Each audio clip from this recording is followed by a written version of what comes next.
आज रानी जल्दी उठ गई क्योंकि आज का दिन उसके लिए बहुत महत्वपूर्ण था। देखा जाए तो बहुत खुश भी थी और थोड़ी सी नाराज भी थी, क्योंकि पिछले 7 साल की यादें उसे रात भर सोने नहीं देती थी और अब स्वस्थ बैठने भी नहीं देती थी। चाय का कप लेकर वह गैलरी में आकर बैठी और गुजरा हुआ कल उसके आंखों के सामने आने लगा। बेटा, तुम्हें ऐसे नहीं जाना चाहिए था। शादी होने के बाद उसे अंत तक निभाना आना चाहिए। ऐसा ही समझो कि तुम्हारा नसीब ही खराब है। कोई क्या करेगा? अगर माँ बन सकती तो बात ही अलग होती। मैं माँ नहीं बन सकती, इसमें मेरी क्या गलती है? यह सब मेरे हाथों में है। क्या माँ नहीं बन सकती मतलब मैं इंसान नहीं हूँ क्या? मेरी कोई फीलिंग्स नहीं है क्या? मिनट मिनट में मेरा अपमान करने वाले, मेरा जीना मुश्किल करने वाले लोगों के साथ में जिंदगी कैसे बनाऊं? वह जो कहेंगे वह सुनना। रानी और माँ की यह सब बातें चालू थी तब पापा आए। ये देखो बेटा, मैं तो एक कपड़े की दुकान पर काम करता था। अभी उम्र हो गई है तो कोई काम भी नहीं देता है। और तुम्हारा भाई हर्षल तो परदेश में अपने गृहस्थी में मगन हो गया है। तुम कहती हो तो मैं तुम्हारे ससुराल वालों से बोलता हूँ, पर तुम अपने ससुराल वापस चली जाओ, ऐसा मुझे लगता है। नहीं पापा, कुछ भी हो जाए मैं उस घर में वापस नहीं जाऊंगी। वहां पर मुझे घुटन सी होती है। वहां मिलने वाला अपमान, बेइज्जती से मैं थक चुकी हूँ। शादी के पहले मैं मेरे पैरों पर खड़ा रहना चाहती थी, पर मेरा ग्रेजुएशन होते ही आपने मेरी शादी करवा दी। तभी मैंने आपके दबाव में आकर शादी की। पर अभी जब मुझे आपके सहारे की जरूरत है तो आप पीछे हट रहे हो। शादी के बाद लड़की ससुराल में ही शोभा बढ़ाती है। मायके में 4 दिन ही रहना अच्छा लगता है रानी। लोग क्या बोलेंगी? शादी मतलब कोई खेल नहीं है बेटा।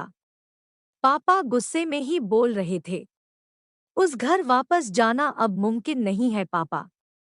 मैं आने के पहले से ही डिवोर्स पेपर पर सिग्नेचर करके आई थी, क्योंकि उन लोगों को सिर्फ मुझसे बच्चा चाहिए था जो मैं उन्हें नहीं दे सकती। अरे, इतना बड़ा निर्णय लेने से पहले हमें एक बार पूछना तो चाहिए था ना। जन्मदाता है हम तुम्हारे। पापा, शादी होने के बाद मैं आपको बताती थी और माँ को भी कि कैसे छल होता है मेरे साथ वहाँ पर। 2 साल में कभी मुझे मेरे मन मुताबिक रहने नहीं दिया। जब मेरी रिपोर्ट आई और समझा कि मैं कभी मां नहीं बन सकती तो वैसे ही इन लोगों ने मुझे अपने असली रंग चालू कर दिया। कैसे रहूंगी मैं ऐसे वातावरण में, और इस सब से भागकर अपनी जिंदगी खत्म करने वालों में से मैं नहीं थी। यह देखो बेटा, हर्षल ने दिए हुए पैसे से ही मेरा और तुम्हारे माँ का जैसे तैसे खर्चा चलता है। उसमें तुम्हारा खर्चा उठाना थोड़ा सा कठिन होगा। डिवोर्स पेपर पर सही करने से पहले इन सब का विचार मैंने किया था।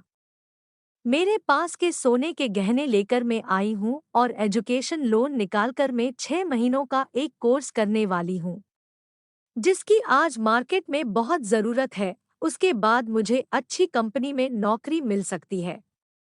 मैं आपके ऊपर आर्थिक बोझ नहीं डालूंगी पापा। मुझे जीवन जीना है, संघर्ष करूंगी और कमाऊंगी, विश्वास कीजिए मेरा। सब लोग क्या बोलेंगे बेटा, क्या जवाब दोगी उन्हें? माँ आंखों का पानी छुपाते हुए बोली। माँ बोलती थी कि वक्त आया तो सच क्या है बोल देना चाहिए। जब मुझे ससुराल में जानवरों के जैसा बर्ताव हो रहा था तब कहाँ गए थे यह लोग? समाज में बड़ा करो, शादी कर दो, बस इतनी ही जिम्मेदारी समझते हैं।